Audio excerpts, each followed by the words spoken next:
मित्रांनो, तुम्हा सर्वांचं पुन्हा एकदा स्वागत आहे आपल्या एका नवीन व्हिडिओमध्ये। मित्रांनो, आपण आलो आहोत लालबाग परळमध्ये। आज त्याचं कारण असं आहे की हेतवाडीचा बाप्पा राजा म्हणजे सुतार गल्ली लेन 1 या गणपती बाप्पाचं आगमन होणार आहे। आणि ही मूर्ती खूप भव्य दिव्य 25 फुटाची बसलेली सिंहासनावर बसलेली अशी मूर्ती असणार आहे। तीच मूर्ती मी तुम्हाला दाखवण्याचा प्रयत्न करणार आहे आणि त्यासोबत आणखी सुद्धा गणपती बाप्पांचं आगमन होणार आहे, ते सुद्धा तुम्हाला मी दाखवण्याचा प्रयत्न करणार आहे। व्हिडिओ शेवटपर्यंत बघत राहा आणि व्हिडिओ आवडल्यास व्हिडिओला लाईक करा आणि शेअर करा, जेणेकरून तुम्हाला आणि सबस्क्राईब तर नक्की करा, जेणेकरून माझा व्हिडिओ तुमच्यापर्यंत नक्की पोहोचतील।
मित्रांनो, आज सुद्धा खूप साऱ्या गणपती बाप्पाचं आगमन आहे। आपण उतार गल्लीचा बाप्पा राजा हा पाहिला। हा 25 फुटाचा सिंहासनावर बसलेला गणपती बाप्पा होता।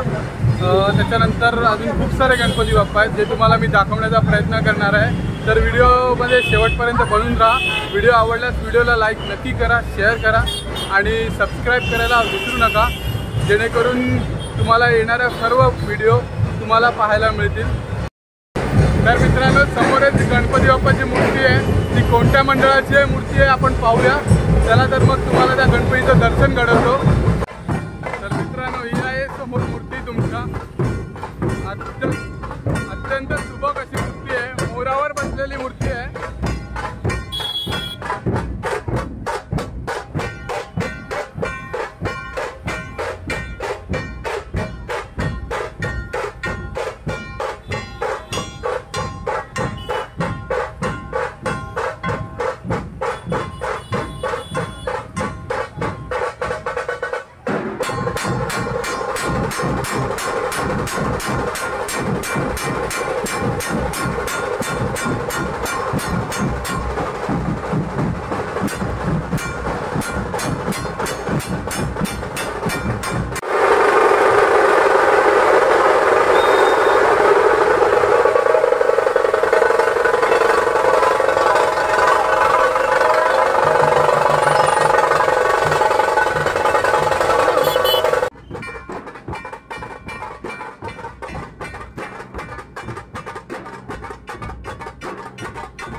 तर मित्रांनो, हा होता वडाळ्याचा मोरया। मूर्ती अत्यंत सुबक आणि सुंदर होती, जी की मोरावर बसलेली होती। त्याच्यावर मोराची मागे प्रभावळ म्हणून मोराची पिसं लावली होती, ती सुद्धा अत्यंत सुंदर दिसत होती।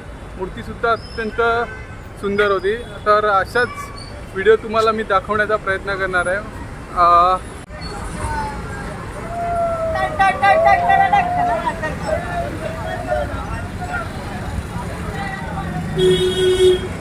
मित्रांनो, समोरच ठाण्याचा महाराजा येतोय। तुम्हाला मी एक झलक दाखवण्याचा प्रयत्न करतो। ही मूर्ती काय थांबणार नाही किंवा तिचं आगमन जोशात नाही, ते डायरेक्ट आगमन ठाण्यातच होणार आहे। त्याच्यामुळे आपण एक शॉट घ्यायचा प्रयत्न करूया। चला मग।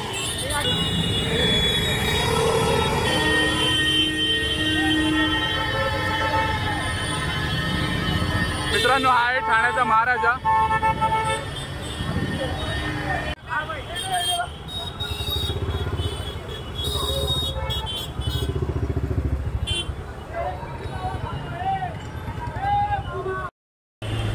तर मित्रांनो, समोरच एक मोठ्या मूर्तीचं आगमन होत आहे। हे सुद्धा मी तुम्हाला दाखवतो की कुठल्या मंडळाचं आहे। आत्ताच ठाण्याचा महाराजा पाहिला, जो की आपण जास्त कव्हर करू शकलो नाही, कारण तो डायरेक्ट ठाण्यातच जाणार आहे आणि ठाण्यातच त्याचं आगमन होणार आहे। तर आता तुम्हाला दाखवतो, समोर एक मूर्ती आहे जी अत्यंत सुबक मूर्ती आहे, उभी मूर्ती आहे। तर मित्रांनो, ही आहे समोर एक मूर्ती आहे, खैरानीचा सम्राट, जो की मागच्या वेळी खैरानीचा राजाचा आपण आगमन सोहळा नाही बघितला, पण आता खैरानीचा सम्राट तुम्हाला दाखवण्याचा पूर्ण प्रयत्न आहे। पूर्ण उभी मूर्ती आहे मित्रांनो, बघू शकता।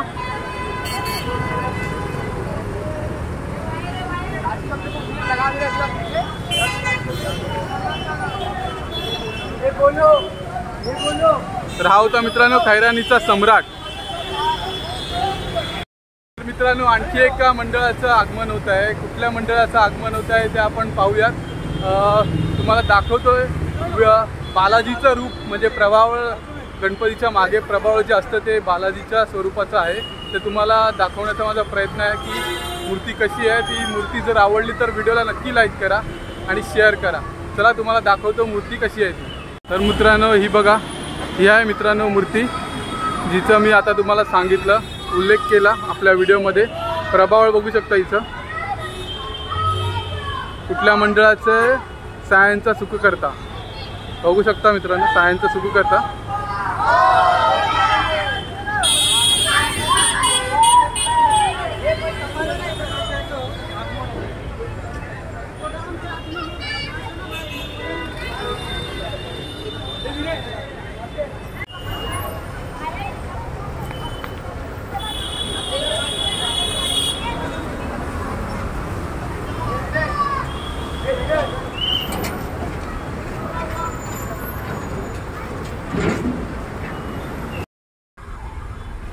तर मित्रांनो, आजचा व्लॉग आपण इथेच थांबवतोय। आज खूप साऱ्या गणपती बाप्पाचं आगमन होतं, जे मी तुम्हाला दाखवण्याचा प्रयत्न केला आहे। आय होप तुम्हाला व्हिडिओ आवडल्या असतील। जर व्हिडिओ आवडल्या असतील आणि बाप्पाचं आगमन आवडलं असेल तर व्हिडिओला लाईक करा, शेअर करा आणि सबस्क्राईब करा। आणि जर गणपती बाप्पाच्या मूर्ती आणि त्यांचे आगमन आणखी आवडले असतील तर कमेंटमध्ये गणपती बाप्पा मोरया हे लिहायला विसरू नका। चला तर मग भेटूया पुढच्या व्हिडिओमध्ये, तोपर्यंत बाय बाय।